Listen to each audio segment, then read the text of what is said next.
Nous venons de quitter un exercice sur lequel on a joué un peu avec les symboles.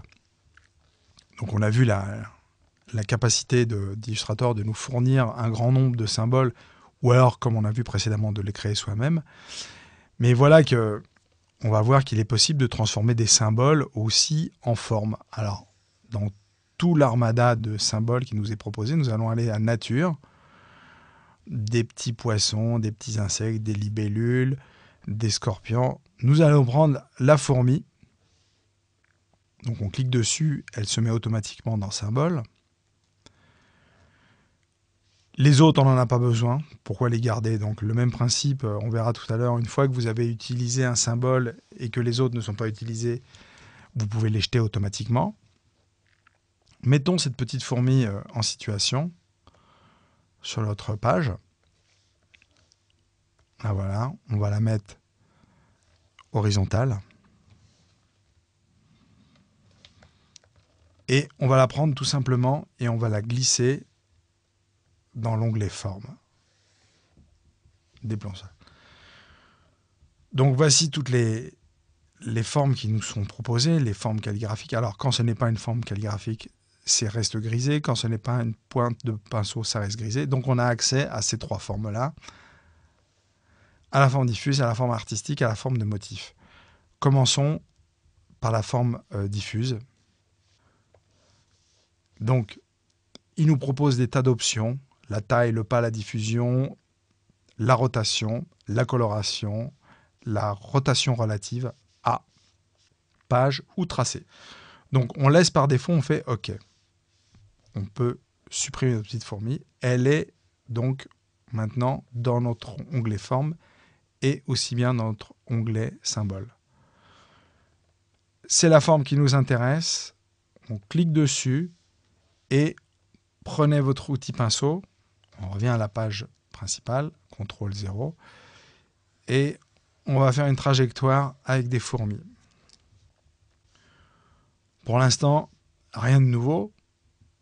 Les fourmis à l'horizontale qui se répandent de façon identique, en taille, en forme, en orientation, en espacement. Et là aussi, on va créer encore la diversité. Là, cette fois, pas sur le symbole, mais sur la forme, en utilisant les paramètres et les options de la forme diffuse. D'abord, les fourmis, vous savez, sont assez disciplinées. Elles suivent souvent une trajectoire, donc la rotation est relative au tracé. Donc effectivement, on voit les fourmis qui suivent un tracé. Si je fais OK, j'applique au contour. Pour l'instant, elles se suivent à la queue leu. On a l'impression que c'est toujours la même fourmi qui se répète. On va commencer à donner un peu de vie à tout ça. Le côté aléatoire, le côté... Donc, dans les fourmis, au lieu de fixe, on va mettre aléatoire. Dans les fourmis, il y a plusieurs tailles. Il y a aussi bien, on va dire, les guerrières que les ouvrières. Donc, vous avez des grandes tailles. Alors, on va peut-être pas exagérer. On va dire que les plus grosses sont 1,5 fois, 150%. Et les plus petites sont 75% plus petites. Donc, vous voyez, hein, vous avez déjà de la diversité sur la taille des fourmis. Pareil, elles se suivent à un pas irrégulier. Elles ne sont pas obligées de se coller comme ça à la queue leu. Donc le pas, pareil, on va induire de l'aléatoire. En plus, en moins, vous regardez les résultats et vous validez celle qui vous paraît le mieux. Donc pareil, on va mettre 160% par exemple, et ici 80%. La diffusion de fixe, pareil, on va le passer en aléatoire. Alors c'est la répartition, et côté gauche, côté droit. Donc, d'un côté, on met une valeur, 150%. De l'autre côté, on met une autre valeur. Et vous voyez un peu de dispersion. Pareil, on essaye d'être un peu homogène, de créer.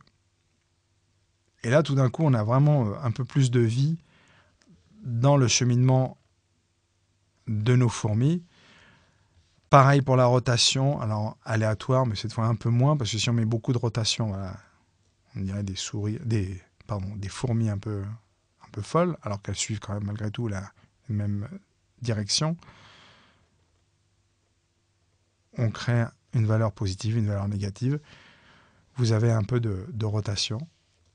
OK, on applique au contour. Ce qui fait que quand on désélectionne, si je passe en mode tracé, vous avez un tracé, alors que c'est la même fourmi qui crée cette diversité. Ce qui fait que le côté aléatoire et diffus est gardé en mémoire. Et quand je fais des trajectoires avec des fourmis, vous avez ce côté tellement naturel des fourmis qui se baladent de cette manière. Donc voilà encore comment créer très très facilement de la diversité le long d'une trajectoire avec la forme diffuse en ajoutant des variables aléatoires, comme on a vu, pour la taille, je double-clique encore dessus, la taille, le pas, la diffusion et la rotation. Ne pas oublier que la rotation soit relative au tracé et vous avez ce résultat de fourmis qui ont trouvé une pile de sucre poudre. Voilà pour ce petit exercice, ce petit rappel sur les symboles qui peuvent devenir formes et surtout comment utiliser la forme diffuse de façon pertinente dans Illustrator. Alors c'est aussi valable dans la version CS6 comme dans les versions précédentes.